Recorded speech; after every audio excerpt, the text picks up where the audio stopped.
This is Eddie Hearn, Matchroom Boxing. You are watching Sporting Icons. You don't need to be anywhere else.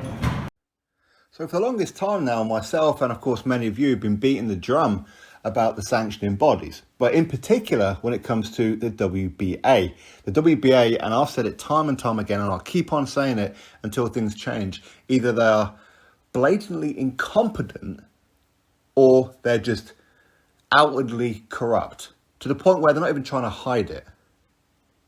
Each and every month, of course, I'll do the rankings for all the boxing organisations, such as the WBC, WBA, IBF, WBO, Ring Magazine. And it's always the WBA that stand head and shoulders above everybody else.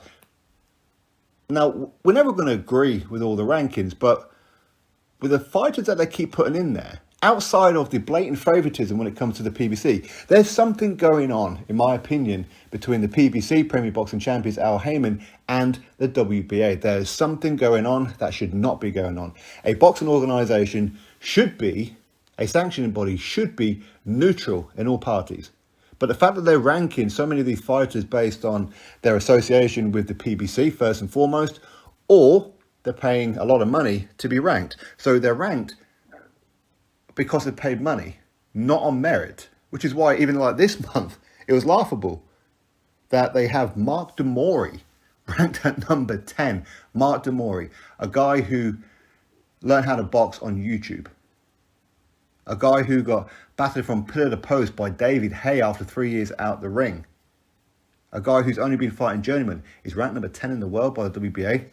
For the past couple of months, they had Bogdan Dinu ranked at number 1.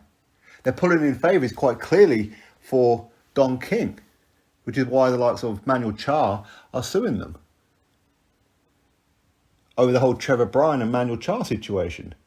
It's just blatant incompetence or outwardly blatant corruption. Anyway, the point of this video, so what's happening here is that the WBA are, or could at least be, on the brink of extinction. And this comes from the head of the Association of Boxing Commissions, who have sent a letter to the WBA president, Gilberto Mendoza, expressing their concerns over the way the WBA has conducted business recently. So, of course, we're talking about what it is that I've already spoken about, and I'll cover a bit more as this video goes along with some other things, such as the fight between Gabriel Manstre and Michael Fox. Now, I haven't seen this fight, but I have heard that Fox should have got the decision on this one. But all three judges who were appointed and recommended by the WBA all put it in favour of Manstre. And apparently one of the judges who's been singled out, a Gloria Martinez Rizzo, is apparently racist. Apparently she has a bit of history of it. So Fox was never going to get the decision, right? But apparently she called the wife of former President Obama, his wife, is it Michelle? Yeah, Michelle Obama, monkey face or something like that. And the WBA seemed to almost brush it away. But apparently now they will be speaking to her. She will be apparently suspended, but they can't do anything right now because she's ill. Ill with what, I don't know. But quite why they're singling her out over the other two, I don't know. I'm guessing it's because of her historical discrepancy, should we call it? If that's the right way to put it. So maybe that's why. But either way, the letter that they sent Mendoza pretty much means that they're not going to recognise the WBA as a sanctioning body within the United States of America. Imagine how many title fights that they have in the United States of America. Imagine the plight that Al Haymon and the PBC are going to go through right now with all the favouritism that they seem to be pulling in when it comes to the WBA. Imagine them no longer being recognised. All the sanctioning fees that they will no longer be getting. But not just with the PBC, or it's anybody, it's anything to do with the WBA in the United States of America. They won't accept any WBA officials, and they will not allow any WBA supervisors in a controlled area around the ring. So basically the WBA will just be disregarded.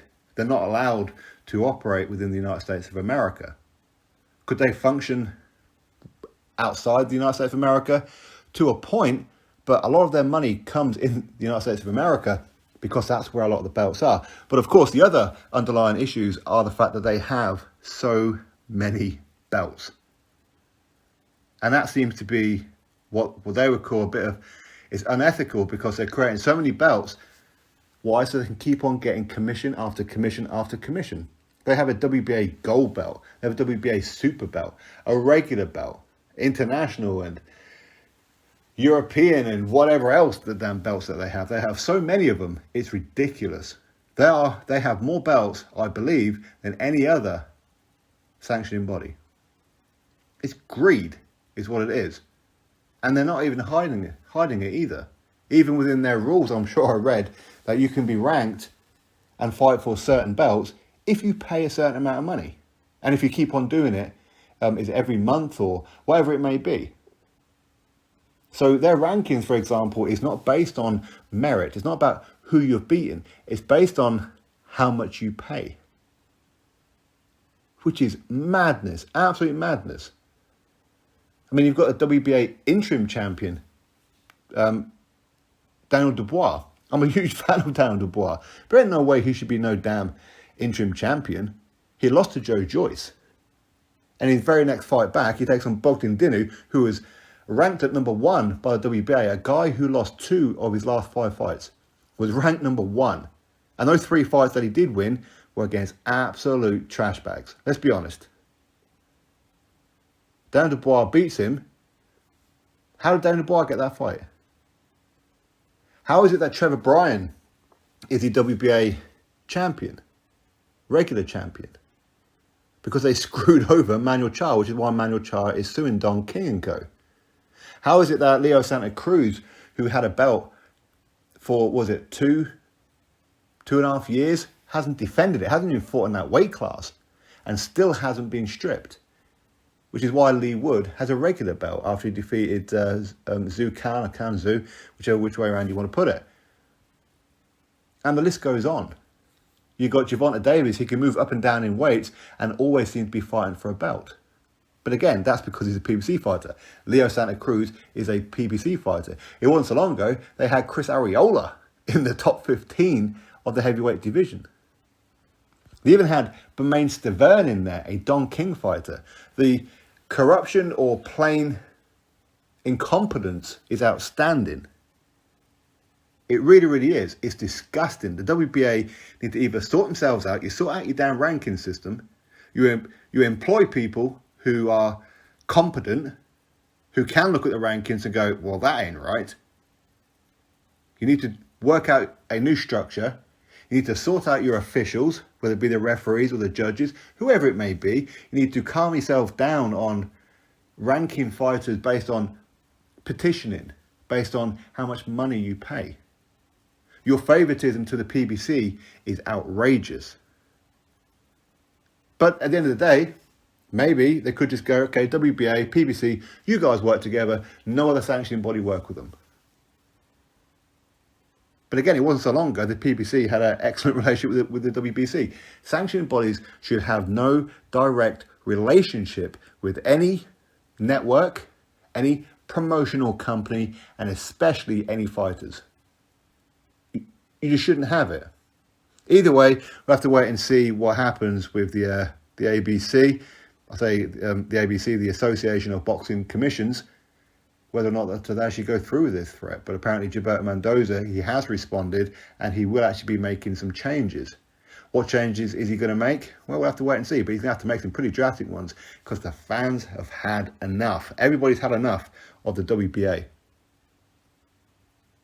They should be the most credible boxing association out there. They should be the most credible governing body out there. They are the oldest of the current lot. They should be the most respectable ones. They should be the ones leading by example, but they are so far behind the pack, it's going to be very, very difficult for them to claw it back. Fans don't trust them. Boxers don't trust them. They're untrustworthy, and they've done it to themselves. You're blatant with your corruption, or you're blatant with your incompetence. You need to sort yourselves out. That's what you need to do. So anyway, well done to the ABC for sending through that letter. Let's see what happens with it, because if they're kicked out of the United States of America, that's their business gone. Drop your thoughts below, click thumbs up, subscribe. Catch you on the next video.